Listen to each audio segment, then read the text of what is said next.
So I was watching the X Zone TV channel last night when I was abducted by aliens, and they kept repeating to me over and over again, simultv.com, simultv.com. What's simultv.com? That's what I asked them. They had it written on the side of their UFO. How do you spell that? UFO. No, I mean simultv.com. simultv.com. simultv.com. Right. simultv.com. Interesting that you were abducted by aliens in a simultv.com UFO last night. Oh, yeah? Yeah. Now that you mention it, I remember now last night I was awakened from a deep sleep. My great-grandmother was standing there. She said she'd come from the hereafter to tell me about simultv.com. She even spelled it out for me. simultv.com, sonny boy. simultv.com. simultv.com, sonny boy. Wow. Yeah. Guys, you'll never guess what my psychic guru just told me. simultv.com. Exactly. Are you guys psychic too? Of course. We all know about simultv.com. simultv.com.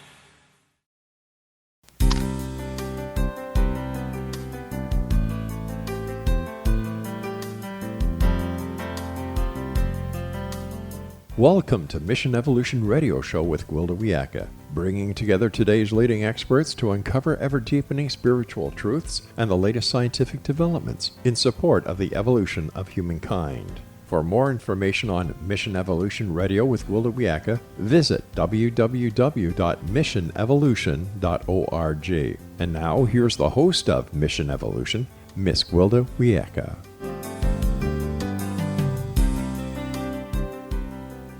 Hello, dear friends, and welcome to Mission Evolution Radio Show, where we share the latest information and leading-edge thoughts to support the path to unity and enlightenment. I'm your host, Gwilda Wiyaka. This hour we'll be exploring being the grace you really are. Fear, separation, and sense of lack tend to characterize the current human condition, a condition we've been born into for generations. In our chaotic and volatile times, never have grace, love, and trust been more needed or more difficult to achieve. Yet, deep in the core of each of us, past our conditioning, belief systems, and false identities, lies our true nature, one of grace and ease. Right action in any moment can only come from this place, and yet it is the key to our salvation.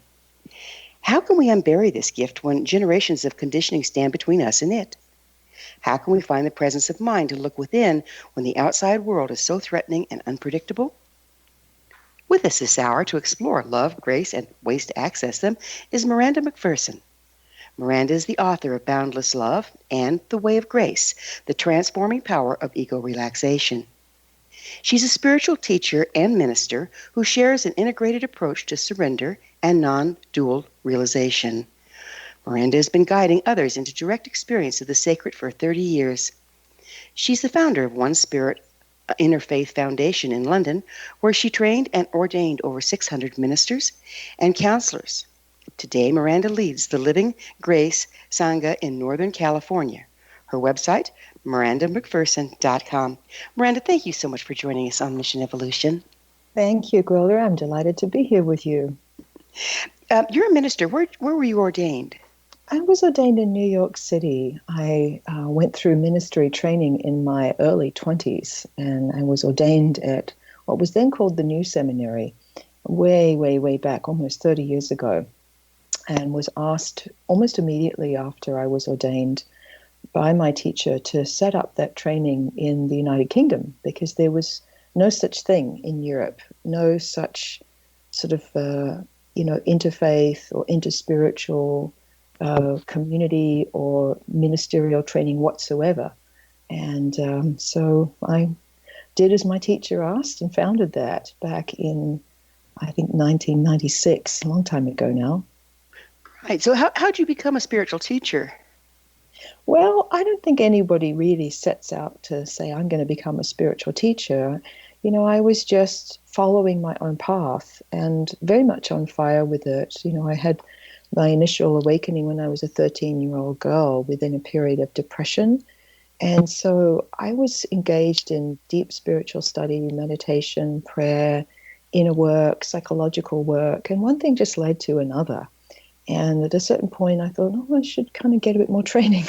I'm just following my thread, I think, as we all do. And it was pretty obvious that this is really what I was called to give my life to. And it's just always what turned me on. anytime an inner door would open in me, automatically I would be just wanting everybody to have access to that. And so I'd often wake up kind of in an inquiry, in a prayer, like, how can I help others experience this too? What's needed? So that's just always what's evolved in me. And so it's led to a life of spiritual service and guiding others as best I can on their path of awakening in many different forms. So you as a spiritual teacher, you teach from your experience rather than any formal education. Well, I do have some formal education. I went through seminary training, and then I also created a seminary training. So, I was sort of creating spiritual curriculums from the age of 26 for 10 years. And so I was leading others in how to study scripture, all the world's wisdom traditions.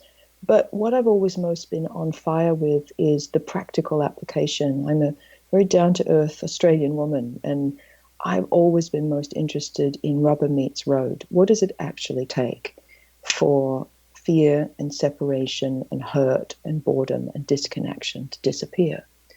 Well, isn't that the truth? Where the rubber hits the road, it's really time to come out of our grandiose ideas and what is practical. We haven't got time for grandiose ideas. We need things that work. I agree. And I'm a woman, and I think part of the feminine approach is what actually works, Mm-hmm. And so that's what's always captured my focus and what I've really been studying formally and informally the whole time, and I continue to study from other teachers and also from my own students, what actually works and what doesn't. What exactly do you mean by grace? I mean, we hear a lot about it, but how are you using it?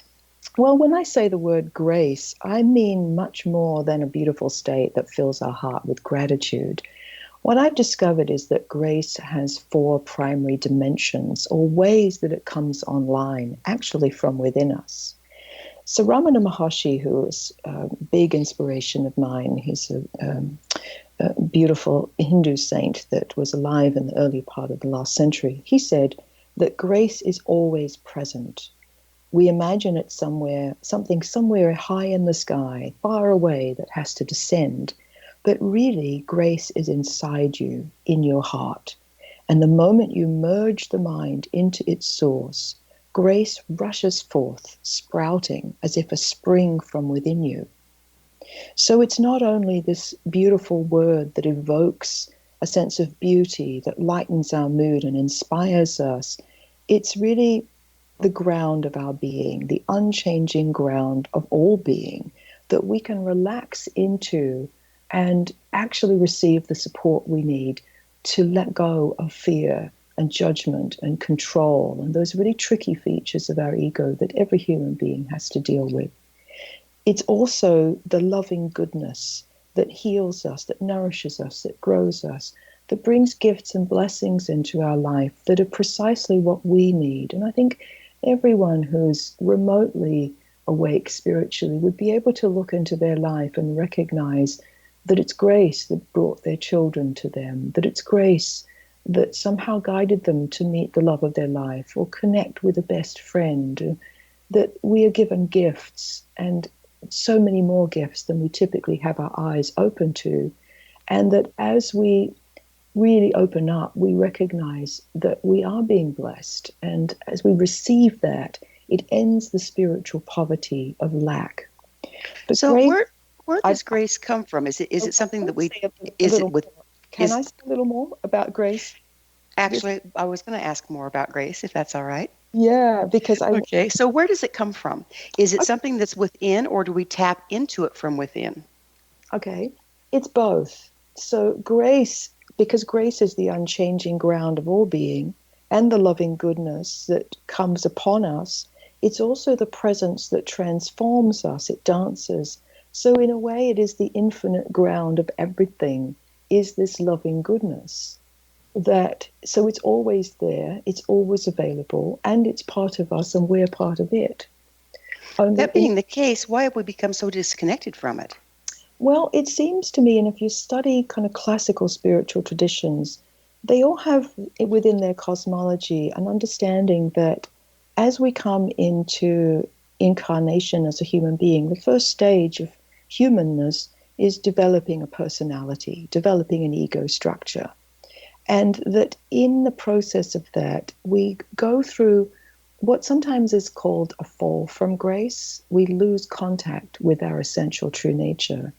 And I don't believe this is a mistake because it happens to us all. So I just see that it is part of the first stage of a human life, but that that's not all that life has to be. We can come home, we can reconnect, we can reclaim what has been there all the time and engage with it consciously.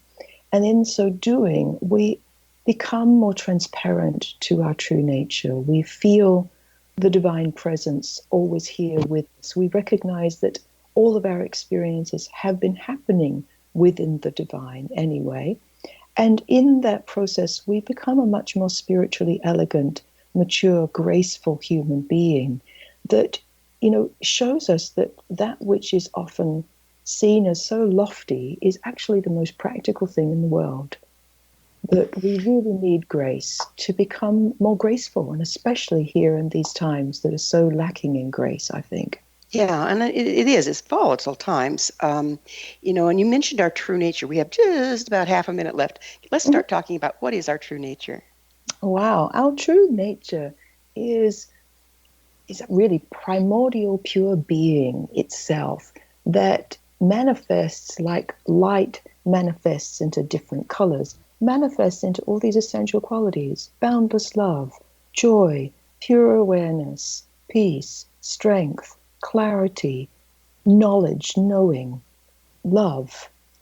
These are all the qualities that are part of our true nature. And so the whole point of this work on grace is to bring that back online in our direct experience so we can live it. Yeah, boy, never a time was it more needed, huh? Mm-hmm. Yeah. And what do you think separates us from our true nature the most?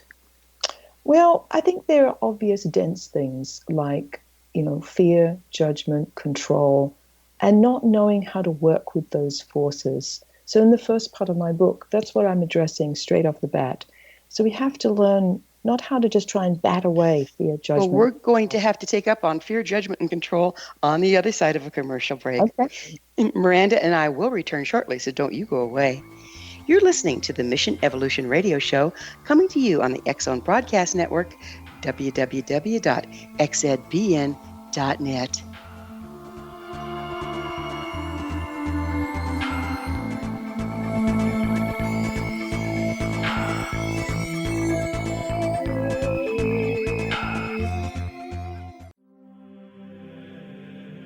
Rob McConnell here, presenting an overview for Nicholas Paul Jennings, author of a fascinating book, Amen. It presents facts revealed by Egyptologists, facts that enable us to understand why Amen is the beginning of creation of God. It provides recommendations for religious leaders of the major religions to unify their beliefs and teach the Word of God. Love one another. Amen informs people how mankind conceived God. It was the Egyptians that developed the concepts of a soul, a hereafter, and Son of God. And finally, after the worship of many gods, they conceived the belief in one universal God, the maker of all there is. For more information, visit www.futureofgodamen.com. That's www.futureofgodamen.com.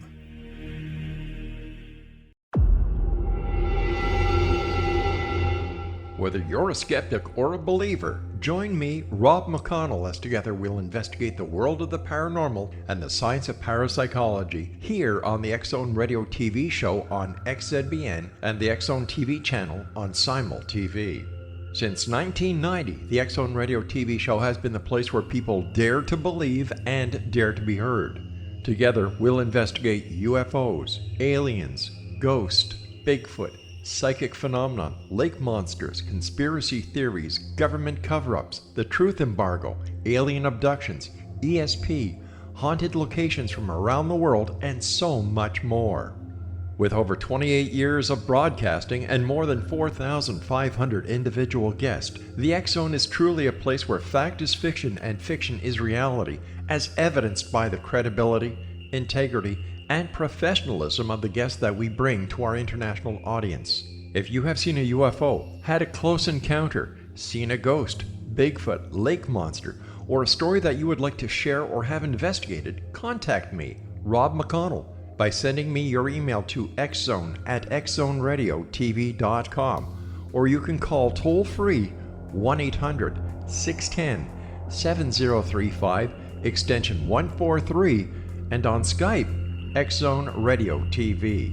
For more information on the X-Zone Radio TV show with yours truly, Rob McConnell, visit www.xzoneradiotv.com or www.xzonetvchannel.com or simultv.com and xzbn.net.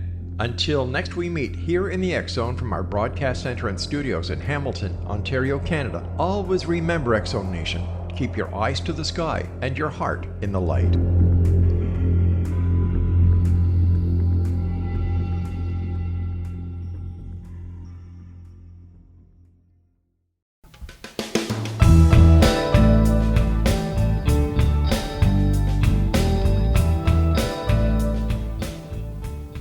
Welcome back. This is Mission Evolution Radio Show, dedicated to unification and evolution of consciousness. MissionEvolution.org. For leading-edge evolutionary information, tools, and classes, visit my website, findyourpathhome.com. I am your host, Gwilda Wiyaka, and our guest this hour is Miranda Macpherson. Her website, MirandaMacpherson.com. Miranda, we were getting into the good old fear, judgment, and all that fun stuff. How much does our conditioning, the way we're brought up, guilt, control through guilt, and this and that, play into that? Well, a great deal, as we all know from our direct experience. But what I'm most interested in is what helps us to truly emerge out of these, difficult features of our ego that we all have. We can't help it. Our ego does form through our conditioning, but it also forms existentially just through coming into, being human and having a body. It's part of the machinery, if you like. But what I'm most interested in is what helps us relax out of that. And I use the word relax very deliberately because many people who've been walking the spiritual path turn within and often feel so disappointed that here they go again, fearful thoughts like being on a hamster on a wheel that they can't stop, or they try to meditate, but the mind is so busy they can't kind of drop into that peaceful condition that we all know, is what we want. Or, controlling habits of tension, come up, or judgmental thoughts about whether it's judgment about ourselves, judgment about others, and feelings of guilt and shame.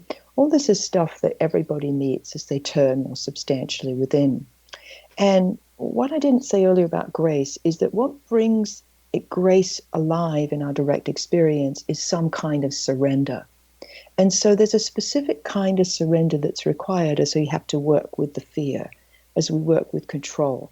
And really what surrender amounts to is not what we tend to think of as surrendering up and over. What I'm teaching people in terms of a methodology is how to surrender in and through these forces so they really start dissolving and we start to regain access to grace as our foundation, the loving goodness as what's here and part of us. And that so really, how does our current culture, what are the wrenches in the works that our current culture is putting in between us and our grace and our true nature? And how can we overcome those? Well, it's really a practice of ego relaxation that's required. And our present culture is anything but supportive of ego relaxation. For example, the sheer pace of life that we're all living in, I mean, myself included, we're often multitasking. Anytime you're on social media, you're multitasking. Neuroscience has shown us that this is significantly disintegrative to our nervous system. So it doesn't support just relaxing in and down and learning to meet the fear and penetrate deeper into what is it really that my fear revolves around. Who is this part of me that feels scared like a little child? So what I'm teaching people is how to actually relax out of the mind, how to just be present in their direct experience, in their body, not to try to reach for some evolved state, but just how to let yourself be. Now, this is so simple and so immediate and so direct. It's frankly like taking a vacation from the stress and struggle of your familiar identity. Let's back up just a little bit. Ego is a word that's bantered around a lot. Let's define it the way you're talking about it. Okay, I'm talking about a familiar sense of me that takes itself to be our body, our mind, our thoughts, our narrative.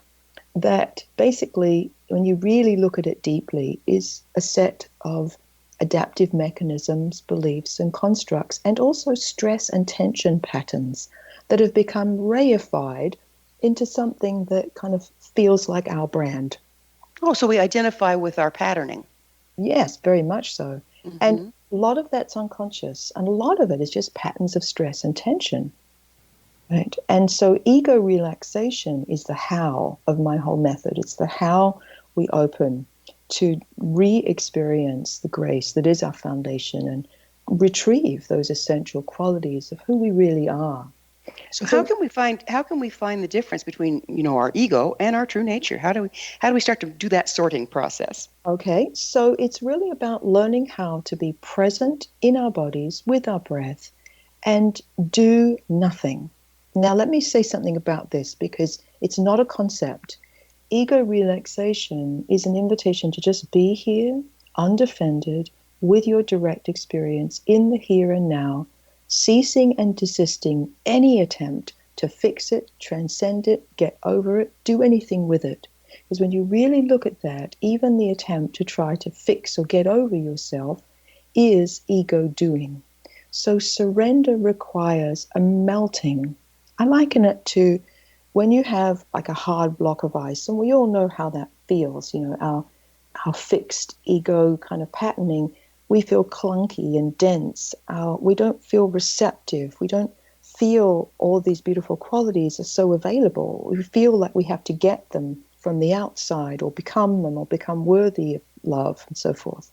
So it's like in the same way that the warmth of the sun will melt the hard block of ice and return it to its original state, which is fluid, clear water.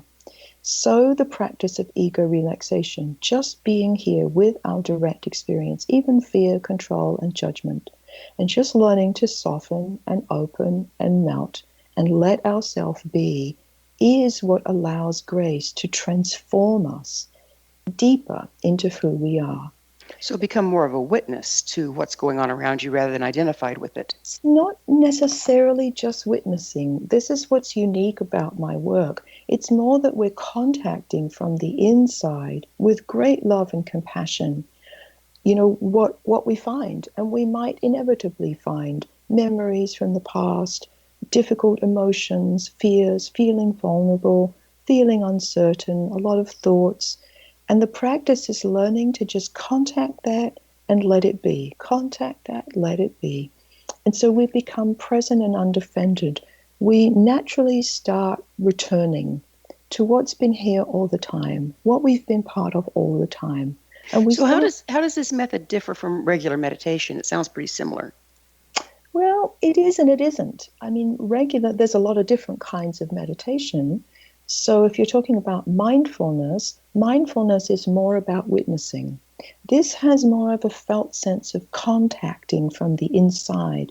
So it includes feeling it in our body, feeling the emotion, as well as witnessing with our awareness what is, but then not doing anything to fix it. Now, so basically what this does is it ends the stress and struggle, trying to rearrange and fix ourselves and get somewhere. It actually helps the mind and the familiar identity just relax. And what that feels like is it's a little bit like having a boisterous pet, that when you just be with it kindly, it settles down on your lap and ceases to be such a problem. It seems like everything that we have in some configuration has a purpose. Is there a purpose for ego? What purpose does it serve? Absolutely. Ego itself is not the enemy. So in a way, when the ego is really relaxed, what we see is it's basically a vehicle for the divine to live in on earth as us. I like to think of it in terms of if I wanted to travel from San Francisco, where I live, to London, where I travel once a year to teach, if I want my clothes to arrive with me, then I need to have a tag on my suitcase. Otherwise, it's not going to go anywhere, right? It's just going to sit there at the airport. And so our ego is like that. It's a vehicle. It collects our experiences and helps us to function in the world. It's just that we want to get to know who we really are deeper than our fixations, and to really become more transparent to our true nature. Then ego isn't so much of a problem. We know who we really are deeper than our limiting patterns. So what's the relationship between a person's ego and the need to control?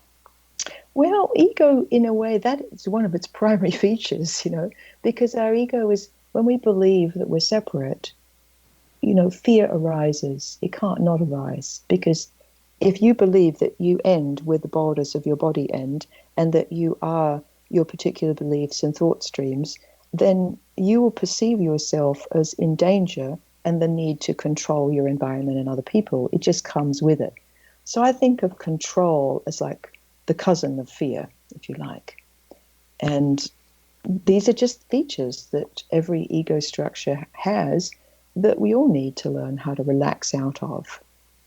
It's interesting because, in Taekwondo or any martial art, you're taught not to be in control because it's a rigid stance from which you can't be fluid and move easily. It sounds like you're talking about the way of doing this spiritually. Yes, well, it's all related. And of course, Taekwondo comes out of Taoism. And so they called that Wu Wei. So my work has, echoes of that in it. And of course, many spiritual traditions do. We've all understood that the work is on becoming more fluid, more present, more flexible, so we can become more responsive rather than reactive. And again, coming right back to our times, that's so important right now. Yeah, because everything's changing so rapidly, isn't it? Yeah, absolutely. And it's very important that more of us learn how to be present and grounded in that which doesn't change, so we can open our heart and open our mind to what serves, what's healing, helpful. Well, it's time for another break. We'll pick up on this on the other side. Miranda and I will return to our discussion on the other side of this break, so you stay right there. This is Mission Evolution Radio Show. We're coming to you on the X-Zone Broadcast Network, www.xzbn.net. We'll be back.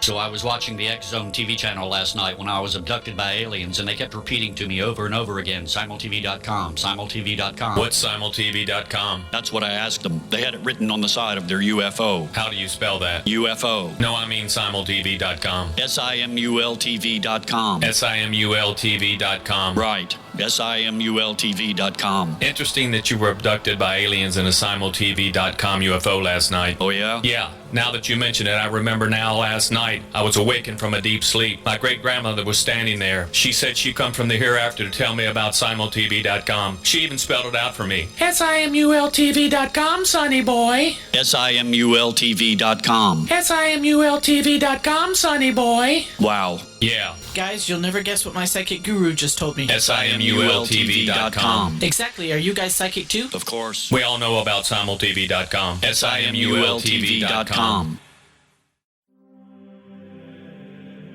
Rob McConnell here, presenting an overview for Nicholas Paul Jennings, author of a fascinating book, Amen. It presents facts revealed by Egyptologists, facts that enable us to understand why Amen is the beginning of creation of God. It provides recommendations for religious leaders of the major religions to unify their beliefs and teach the Word of God. Love one another. Amen informs people how mankind conceived God. It was the Egyptians that developed the concepts of a soul, a hereafter, and Son of God. And finally, after the worship of many gods, they conceived the belief in one universal God, the maker of all there is. For more information, visit www.futureofgodamen.com. That's www.futureofgodamen.com.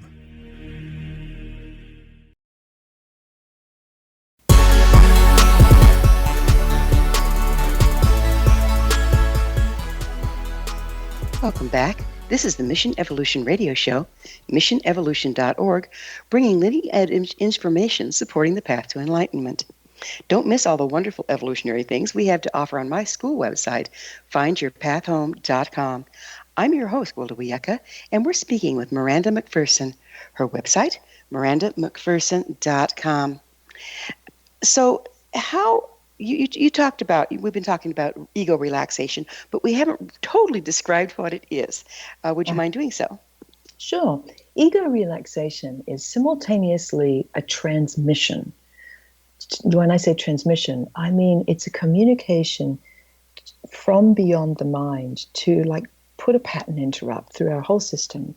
I heard it first in the cave of Sri Ramana Maharshi, and it really stopped my mind and opened me into a whole other reality, and that was be nothing, do nothing, get nothing, become nothing, seek for nothing, relinquish nothing, be as you are, rest in God.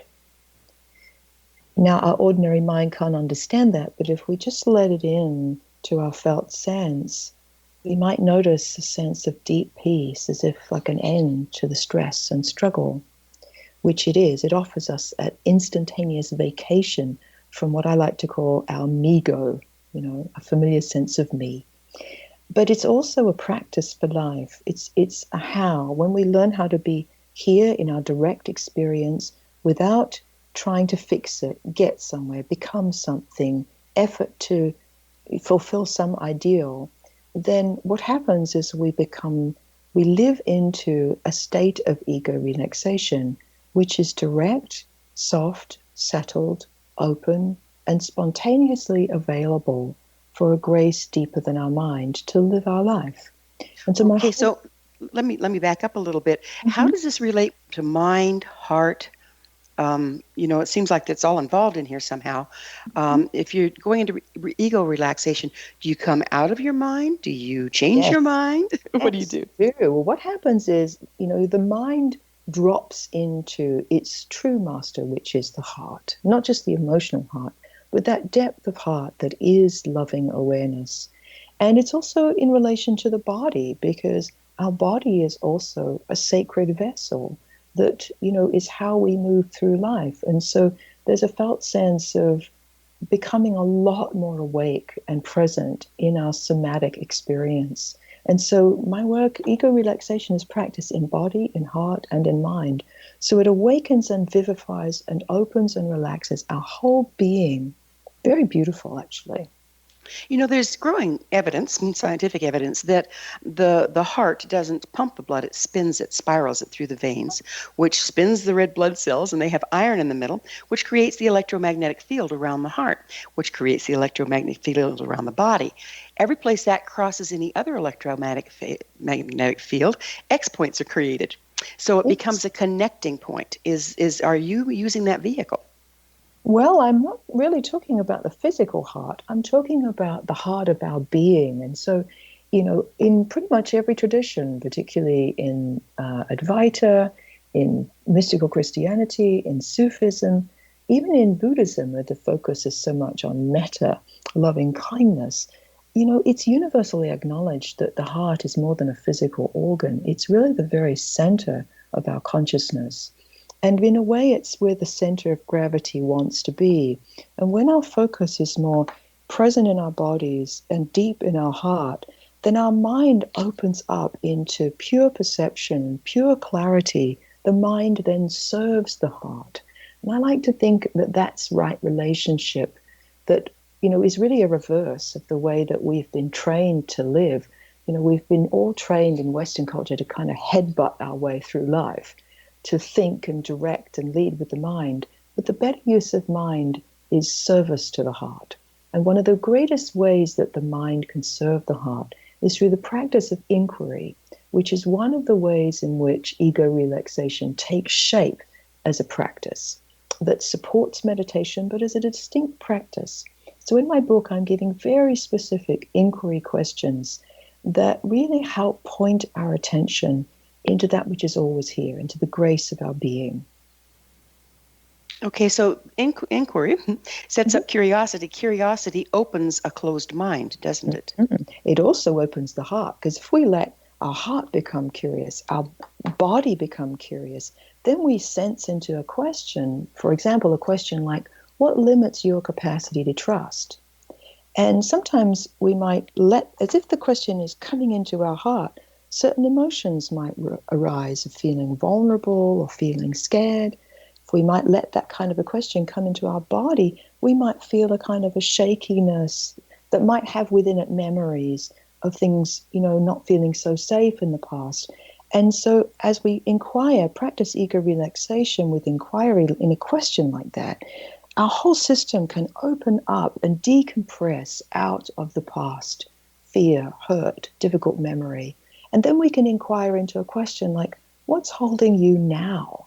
So we can bring inquiry into the present moment and deepen into the felt possibility that we are being held by the life-giving oxygen that's here within every breath, that we are being held by everyone who's ever loved us, everyone who's ever been kind to us, that we're being held by celestial beings, beyond our conceptual understanding, that are as real as you and I are real, to help us in our paths.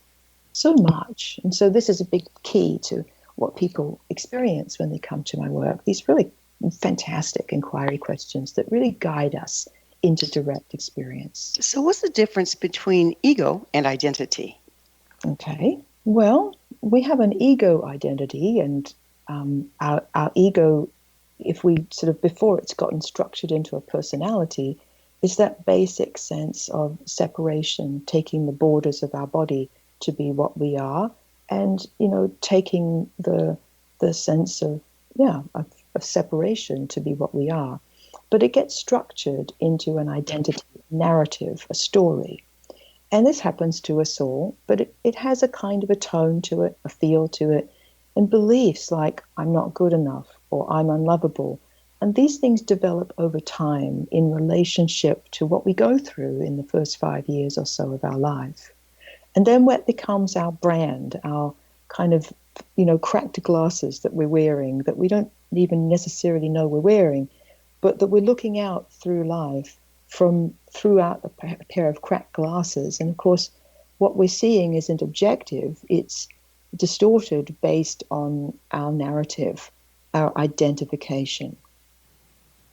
So you speak of unity. Let's go into unity a little bit. Does the ego stand between us and unity with ourselves? Well, yes, in a certain way, because if you think of the ego structure, it's like we're looking out through a pair of cracked glasses. And so there's a big chunk of my book where we talk about unwinding your core ego identity, not just fear, judgment, control, but the very particular structure of self. And once we go through that, then we can start exploring, well, what else is here? What's it like when these cracked glasses just fall off us? And so what we see is that who you and I really, who we really are, is like an eye of God. I am. And this has no inflation, no grandiosity to it. We experience that we are in and part of the divine, that we can never be separate. Just like a sunbeam can never be separate from the sun, it's an extension of the sun. And so when we start experiencing who we are, it's like the curtains of our consciousness open, and we experience that we are in and part of everything, just like a wave is part of the ocean. It's arising out of the ocean. It would appear that sense of unity is so desperately needed now, because if we have that sense of unity, we're destroying ourselves if we destroy the planet or each other. Is it necessary to become more unified within before we can really access it unified without? I absolutely agree that that's the case, yes. And this is why what seems to be so mystical is so relevant and so practical, because the effect of really getting to know who we are underneath our dusty old garments and conditioning brings not only a sense of beauty and freedom and liberation and joy and love, and not to mention relief, but it recognizes that we are inherently connected to everything and everyone. And so what naturally happens is we start feeling not only unified, but loving. We see everything and everyone as precious, as worthwhile, as beautiful. And that leads us naturally to treat everything and everyone with reverence, to be kinder and more impeccable and compassionate, and to be interested in, how we could help one another, how we could serve one another. And you really can't get there from fear, can you? Not remotely. Well, fear has to melt in order for us to experience that love, that unity, and the noble qualities that start springing forth that make us deeper and wiser and more beautiful human beings that really show up in our behavior. And yet we've been conditioned to fear for generations. I mean, isn't that kind of taking up space in our DNA, if you will? Very much. And that's why we can't jump over that conditioning. We have to understand it, compassionately meet it, to see where it comes from. And then a natural forgiveness and a dissolving of those things happen. So that's why I think the path, any path, has to include deep compassion and forgiveness for our ego structure and our ancestors and what's made us patterned and fixed, as well as not just stop at soothing ourselves, to really be interested in getting to know who we truly are. So we get out from beyond our default mode network and its patterns, and we start to really get to know who I am. Well, we're going to have to take another break and pick up on who we really are on the other side of it. Miranda and I will be back shortly, so don't leave us now. This is the Mission Evolution Radio Show on the X-Zone Broadcast Network, www.xzbn.net.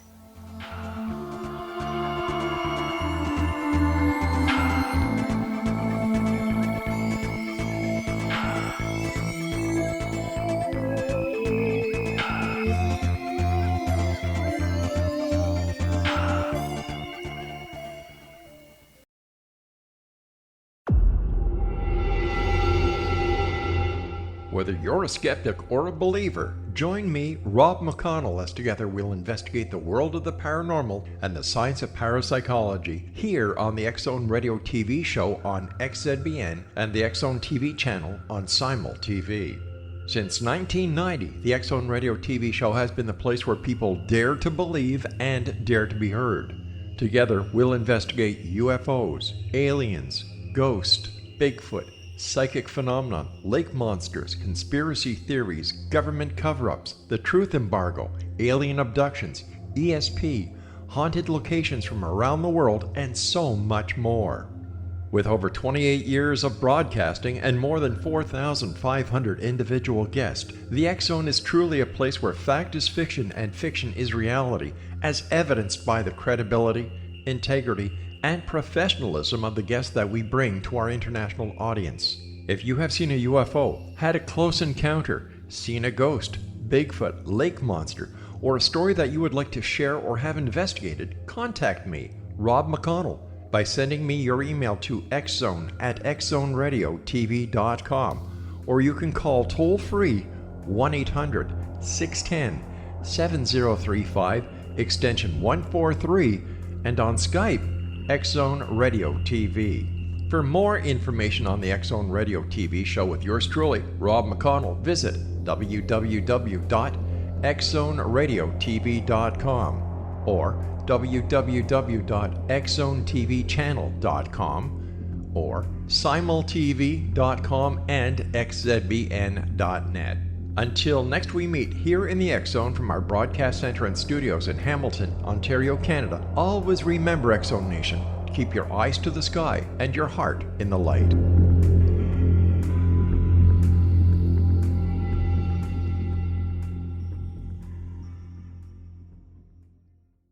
You have heard of the X-Zone? Now watch it on Simul TV, plus 500 video games, live TV channels, free video on demand, worldwide, and more. Does this sound like tomorrow's television? Well, it is, but you can have it today, right now. It is Simul TV. Simul TV offers what the others only wish they could provide. 15 exclusive channels like X-Zone, sci-fi, and horror. We are worldwide. No other provider offers that.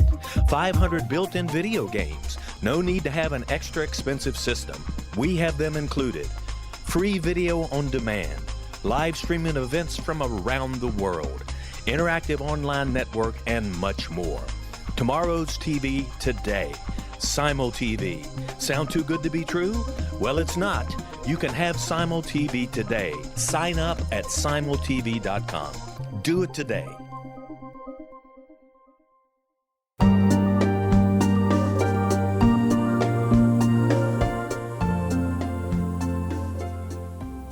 Welcome back. This is the Mission Evolution Radio Show, bringing together gifted people of service to the world. I'm your host, Gwilda Wiyaka. I always love to hear from my listeners. You can email me at info@missionevolution.org and suggest a topic or a guest that's on your mind. I'm sure we'll all enjoy them. Our special guest this hour is Miranda Macpherson. Her website, mirandamacpherson.com. Miranda, most everyone suffers from a sense of lack from time to time, but it seems to be a growing condition. What causes this sense of lack? Well, whenever we fall out of the state of unity into experiencing ourselves as separation, and that forms into a personality, the actual experience of separation feels like I don't have, because what we're falling out of is all of our essential qualities. So it feels like I don't have the love I need, I don't have the strength I need, I don't have the peace I need, I don't have the clarity I need. And of course, that's a very agitated and scary situation. And so then we start to sort of try to grab those, try to get those experiences back, but from the outside. And so that's the human condition, really. You know, we're behaving like thirsty fish, you know, frantically swimming around saying, hey, I'm really thirsty, but we're looking in all the wrong places. So, you know, that sense of lack we usually experience as a felt sense of I'm not good enough. And do you think it's perpetuated by the consumer-driven systems so that we feel that? Oh, yeah. Well, we're really objectifying ourselves only we don't know it. And of course, our culture, you know, advertising and all of that, it's basically saying to us, do more, get more, become more, buy more, then you won't feel this lack. Exploitive much? Yeah. But it's just the consciousness of ego doing what it does. That's its mantra. Try harder, get more, earn more, get the right partner, lose the 20 pounds, then you'll feel the peace, the joy, the happiness. But, you know, if you've been around for a while and tried that for long enough, you start to see it's kind of empty. It doesn't quite do it. And so that keeps us like a hamster on a wheel, trying, pushing, and there's no rest there. So we have to cut through it with spiritual practice that helps us to really, that's why ego relaxation is so practical, so powerful, because it cuts right through the middle of that. It says, no, be here as you are with your experience, whatever it is, even if you don't like it, and just soften, open, allow, let a settling happen. That is how we realize, oh, everything I've been seeking is always here because it's part of me. You know, you speak of spiritual poverty. What do you mean by that? Well, it is what the felt sense of lack feels like. We feel impoverished. We feel like we don't have all these things we really need. And so we feel impoverished. We feel dry. We feel disconnected. You know, another thing that you talk about is inspired action. At the same time, you talk about doing nothing. Yeah, that's good. I'm glad you asked this. You see, you know, ego relaxation, you know, being here and relaxing our ego strategies doesn't necessarily mean we behave like a couch potato. It really means that we relax the ego's way of doing things, the gripping, the tensing, the pushing, the struggling, the leading from the mind. We learn to relax first, and then we learn to just ask, what's needed now? What's wise action in this moment, right? And if we learn to practice that in and amidst the ordinariness of our life, what's possible is to really feel this whole other graceful way of being that is a lot clearer, a lot kinder, a lot more compassionate, and has access to wisdom that is not necessarily coming from our ordinary mind. And honestly, this is very practical. I have learned to live my life this way, and it has really stunned me as to how intelligent that is. I mean, I have learned to do things that I never thought were possible living that way. And so, it seems that there's this confusion. I think all of us suffer at some point as we're trying to do this more. There's a difference between true promptings and our triggers from our damage. yes. How can we start to tell the difference there? Okay, I'll make this really simple. Promptings from our past will have stress and tension in them, either physical, emotional, or mental. Grace, the wisdom, the true guidance, its hallmark is loving, peaceful awareness. And so it doesn't come up through that tension pattern. It just has this peaceful, loving, and it also loving towards everything and everyone. And there's a felt sense of clarity to it. And if ever we're unsure and we can't tell the difference, then it's always good to run it through these gates. Is this fundamentally non-harming to anyone? Is this coming from unity that loves and cares about everything and everyone? That will flush out whether it's ego posing as guidance or whether it's true wisdom. It seems like even in parenting, we're still passing down through the seventh generation the fears of our ancestors, thinking that's just the way to parent. It's so deeply ingrained. How can we start unraveling that? Well, at first, I think we have to bring presence and compassion to the things we've inherited from our ancestors. They couldn't help but pass it along, and they probably didn't have anywhere near like the resources like that we have now, being able to read books like this, listen to radio dialogue like this. We are so incredibly blessed that we have access to possibilities for doing it another way. And yet we've all received so many impressions, I'll give you something to cry about, or, stuff like that things were said to us and things that were said where we're channeling our parents, right? Yeah. And so I think that's where we need a lot of compassion and forgiveness for ourselves, for our ancestors, but also deeper presence so we can relax out of that and, basically listen to what's really needed. What does our child really need from us in this moment? Now, we understand from our own experience, if we're in touch, that all children need love and they're happy when we're present, when we're really there with them and we're not caught up in our minds. And because that always feels good when anyone's really present. They're really listening. That feels like love. It is. So, just one simple takeaway, that's what I would say. So let's go back to true nature a little bit. Mm-hmm. True nature sounds kind of fixed. Does it evolve? Sure, it evolves. Just like when we look out the window. Right now I'm looking out the window and I'm looking at just trees and nature, and it's not manicured. I'm just looking out at nature doing her thing. It's constantly evolving, and so are we. So true nature is fundamentally, that which is, but it's also evolving and unfolding, extending more of itself into life. And so there's no end to how much truth, beauty, clarity, these noble qualities of our true nature can embody themselves deeper into our life in terms of the way we relate, how we go about our ordinary business.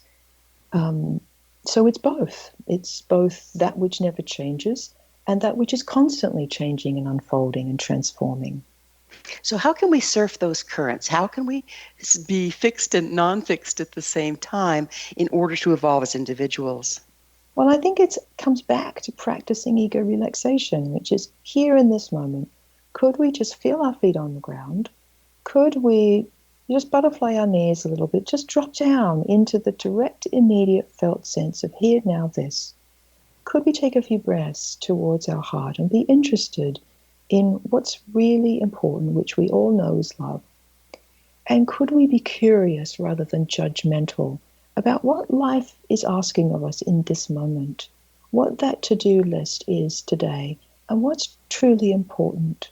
Could we pick up that phone call and speak to our colleague or our mother or whoever it is we need to speak to today from that depth of being, letting our action, our words, be grounded in that which never changes, while we greet the immensity of the change and transformation that we're going through both personally and collectively at this time. Oh, yes. I created this because so many of my students have been grappling, I think as a lot of us have, with very difficult, strong feelings about what's going on and how to really relate to that without losing your peace or ducking your head in the sand.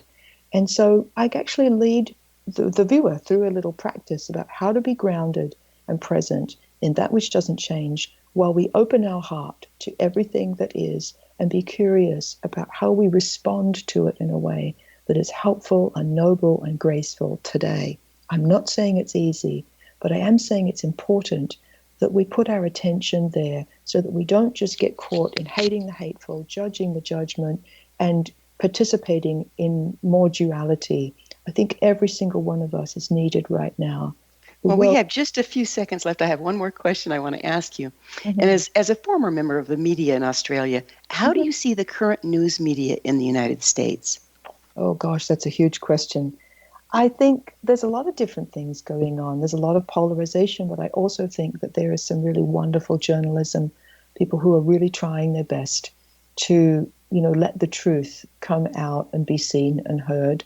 But again, we have a huge polarity. I mean, you're living in a very different reality if you watch Fox News than if you read the New York Times, right? So I think it's up to all of us to become discriminating. It is up to, I'm afraid, as always, time's flown. And Miranda, now we're out of it. Thank you so much for coming on the show. It's been a pleasure. Our guest this hour has been Miranda Macpherson, author of The Way of Grace, The Transforming Power of Ego Relaxation. Her website, mirandamacpherson.com. Remember to join our email family to stay abreast of all the exciting new things we have coming up at missionevolution.org. Check out the great offerings to support your path to enlightenment on the school website, findyourpathhome.com. This has been Mission Evolution Radio Show with Wilda Wieka on the X-Zone Broadcast Network, www.xzbn.net. Join us next time as the mission continues, bringing information, resources, and support to an evolving world.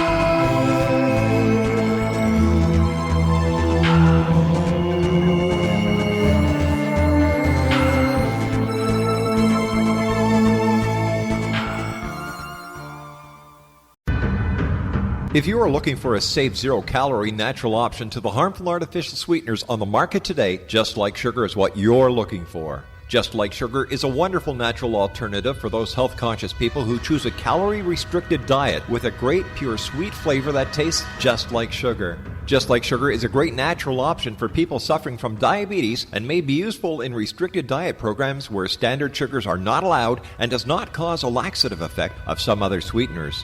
Just Like Sugar comprises a perfect blend of chicory root fiber, natural calcium, natural vitamin C, and Just Like Sugar's sweetness comes from the natural flavors from the peel of the orange.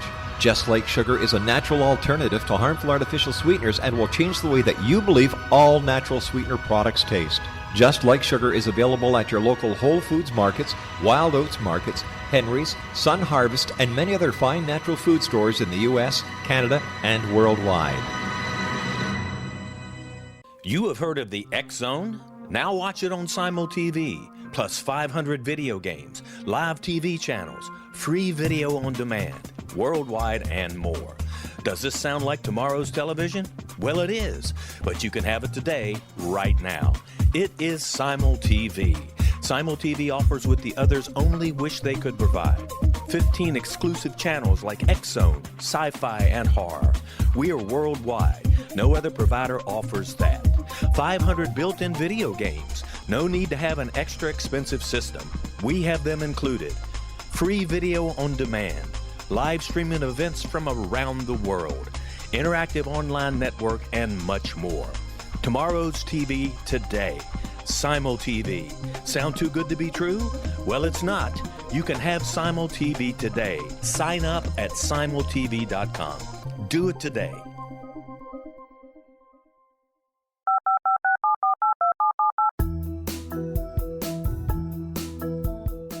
Did you know that when you're on the road with limited data or Wi-Fi, you can still listen to the X-Zone Radio Show with Rob McConnell, The Science of Magic with Gwilda Wieka, X-1, Dimension X, Space Patrol, and every minute of the X-Zone Broadcast Network by calling 213-401-0080, courtesy of Audio Now.